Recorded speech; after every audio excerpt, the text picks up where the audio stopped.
Spy Psychology, Team Fortress 2, Disguises follow-up by Jonto. Disguises going through a good player's motion. I do like the, oh, sorry, this was lower from last video. I actually really do like the Faith and Holy Trinity voice on it. It's so cool. I know it comes from other places.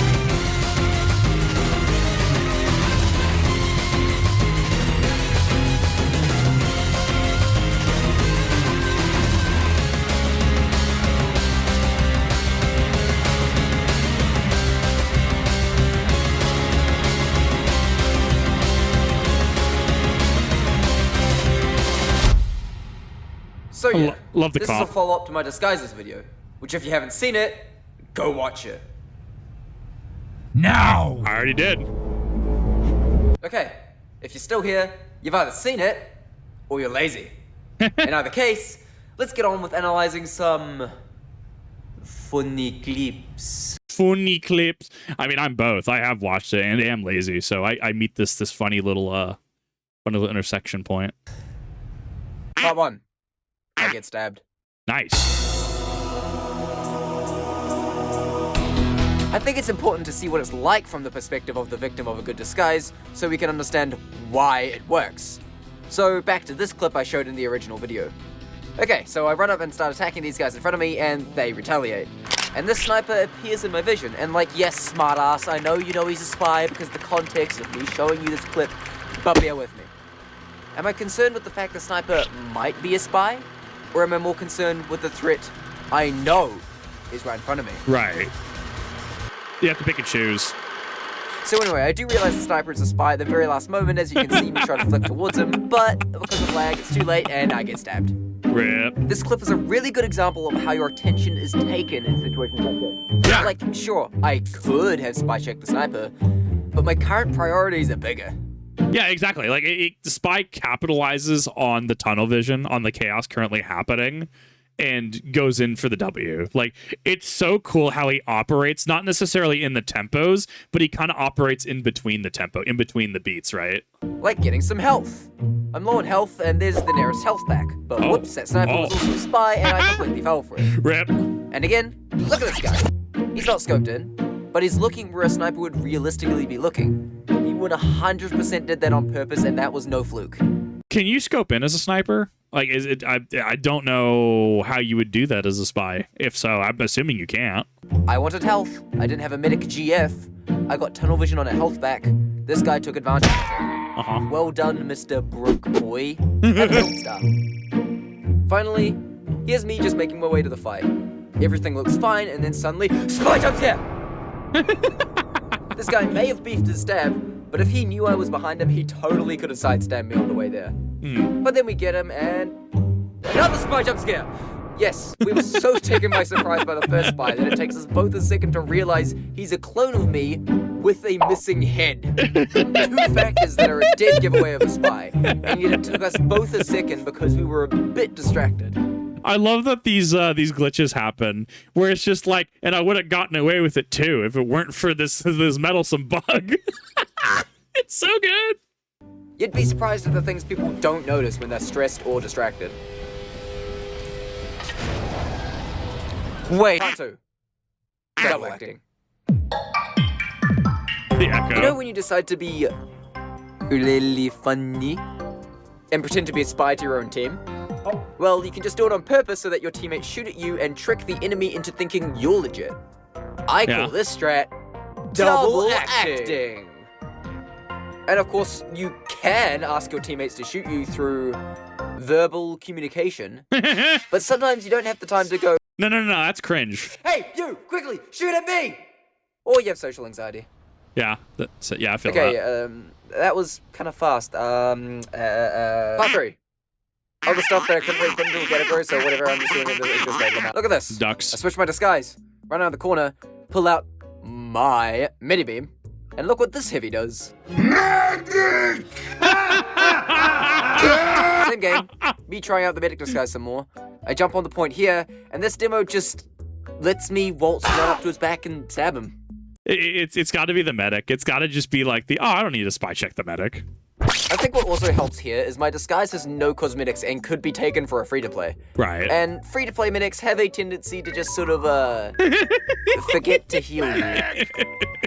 People also just don't always pay perfect attention to stuff. No. Here, I'm faking pushing the cart.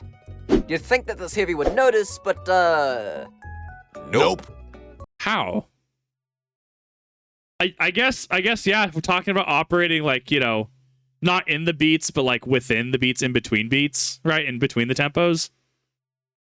I don't know, that's a strange one. You come up. But then when he Awful. respawns, I run away in a panic, knowing it's probably not gonna work on him twice. And it does. Here's me standing on the point. And one of the comments pointed out how big of a risk this supposedly is to stand on the point, because people would Dangerous Move Point tells the teams how many people are standing on it. They can see X2 with knowledge that there are 3 number of players on. One must be the spy. notice that the counter is wrong. But people really don't notice. In fact, I'm Yeah. at more of a risk just standing this close to a pyro. I Yeah. was so proud of this, but Marismus had to mess it up by turning off gravity. Look at me as a pyro, standing here chilling with these dudes. Just chilling, and I pass up a free backstab on the heavy, and so that energy just walks right past me.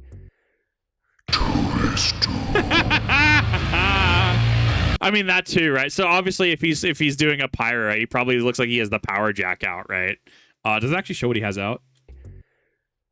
And I pass up a No, free he has his flamer out. He has his flamethrower backstab out. on the heavy, and so that energy just walks right But I mean, to be fair, he looks more legit because he passed up the heavy, right? past me.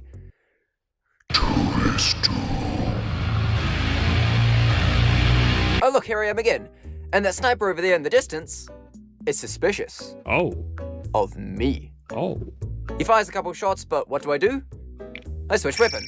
And, yep, according to that, all checks out. I switch weapon, so I absolutely cannot be. Also, here's another point. I wonder if it was the weapon swap. I don't know what. Maybe it's because people aren't used to spy switching weapons. Maybe. I don't know. What's the psychology behind that? Using voice commands. Get into the habit of doing it, and doing it realistically. This medic has chosen to pocket me, and to keep my authenticity up, I start using some appropriate voice commands. And you can tell I was proud of this stab because I attempted to taunt. Wow. Here I am up here, trying to find a victim, but then I see in the corner of my vision, a strange man. I know he was going to come out this window, so I decide to partially block the window, and he gets caught off guard.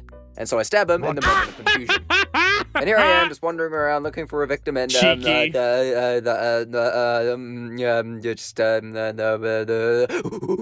the way, ever trick the guy you're in a call with? Some shit. Oh, this is gonna be hilarious. Not for my teammates for being banned, but at least know what the good. I am now behind you.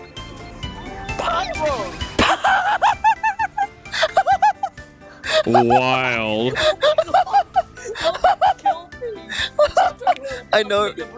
Oh wait, I apologize, Mega Boom, but those clips are just too funny. I mean, honestly, that's hilarious. Yeah, like Gator Snap says in chat, it's kind of niche to switch or reload on Spy. Most people think it can't be done, so they don't expect it. I've literally heard nobody talk about this. Whether it was in chat, I probably missed it in chat, honestly, because when I play TF2, sometimes I have to like lock in because I have to focus. I haven't heard Lazy Purple talk about it in any of the videos I've watched. I haven't heard Soundsmith talk about it.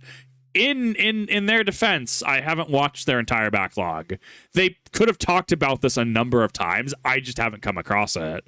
So, I mean, yeah, that could be a reason why reloading kind of gave him cred, if that makes sense. Part 4. Trick stabs. Yeah. If you get good at acting, it can seriously help you practice trick stabs. Since if people don't know you're a spy, they have a harder time reacting to it. Right. And of course, it can just help out with getting to people's backs. Of course, stair stabs are an especially stylish way to do this. This guy was especially unhappy about being stair stabbed. Also, if you have good visual memory, you can do a blind stair stab, so you don't even have to look at them before doing the stab and catch them even more off guard. That is kind of wild, though. Actually, like it makes sense because you're going up the stairs, right? Like you're physically going up, and the fact that you just said screw gravity, ASDF movie status, and you just oh, dude, like It's also, you don't have to worry about any sort of like twists. You don't have to worry about any sort of like move other than just like a lateral jump backwards. That blows my mind. You know, unlike the guy who telegraphs his stair stabs like a Dark Souls boss.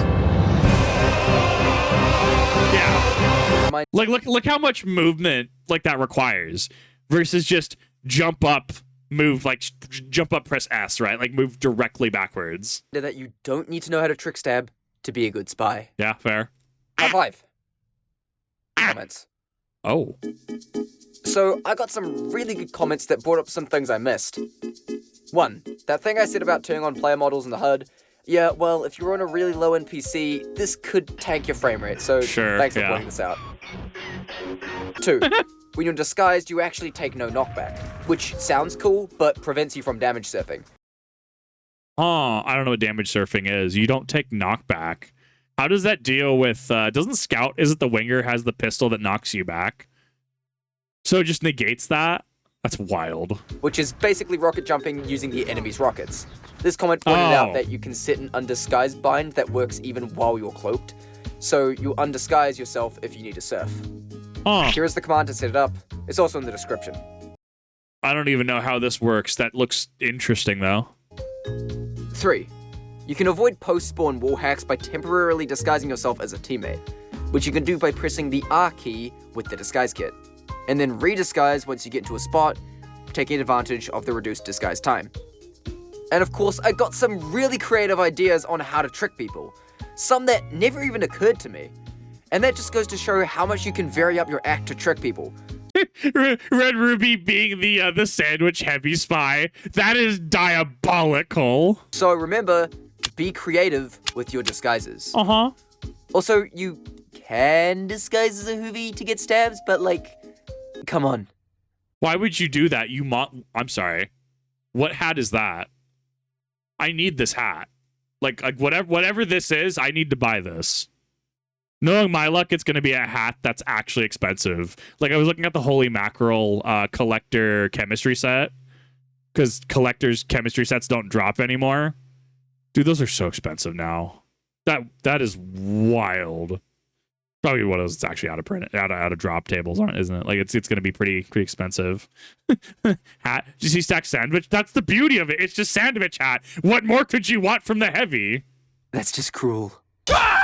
Oh yeah, and lastly, no, I am not calling it Spikeology. In my opinion, it sounds stupid, it'll confuse some people, and it's my YouTube channel. I call the series what I want, and your idea is not original. Everyone keeps bloody suggesting. Spikeology sounds like some kind of rectal disease or some kind of like venereal disease. I think that's honestly the base for not calling it Spikeology. I'm pretty okay with that.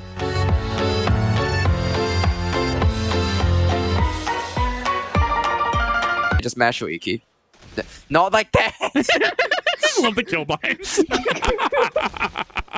No. Oh my god. Chat telling me to set up my kill binds is one of the best things they've ever given me. Oh, I love this. This was honestly really great. I'm going to go look at the sandwich hat after this because I need to see if I can actually find this thing for cheap. But thank you for everyone for watching. Thank you, Jonto, for another amazing video. It was really cool to see a follow-up to this. It was really cool to get diabolical ideas on how to spy. And I think the fact that this rewards not only good game knowledge, but also just kind of being a shitter in some aspects is honestly pretty funny. So I'm kind of ready for this. I kind of need to try some of this, and we'll definitely play more Spy and some community nights. But thank you for watching. Definitely watch the original special if you have not, and I'll see you all in the next one.